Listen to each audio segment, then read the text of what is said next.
Alors ici, l'idée du projet, elle est très simple en quelque sorte, à la fois dans sa forme et dans sa matière. Nos clients aimaient beaucoup le jardin, ils aimaient beaucoup leur jardin. Il faut savoir qu'ils habitaient là avant et que leur maison a brûlé et qu'on a dû reconstruire en quelque sorte sur place après ce traumatisme important.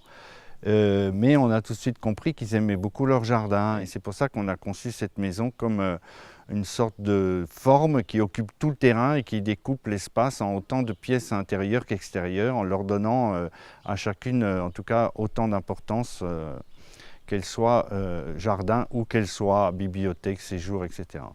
L'autre point de cette maison important, c'est que c'est une sorte de promenade architecturale, comme on dit, c'est-à-dire qu'on se promène à travers ces jardins, à travers les espaces de la maison, à travers ce grand escalier, cette grande rampe.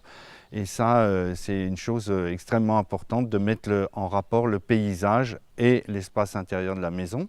Du point de vue de la matière, c'était important de conserver en quelque sorte quelque chose de la précédente maison qui était construite en pierre, mais pas seulement aussi pour cette question de mémoire, mais aussi parce que Montigny-sur-Vingeanne est un village fait de pierre et pour nous c'était une évidence de s'inscrire dans cette logique et dans cette continuité. Monsieur Quérault fait de la maison contemporaine uniquement dans le rural et notre maison était du 18e, elle a brûlé. Donc nous n'avions pas envie de faire du faux 18e. Et M. Quérault a bien compris notre demande, tourner une page et aller vers quelque chose de très contemporain et quelque chose de totalement autre et nouveau.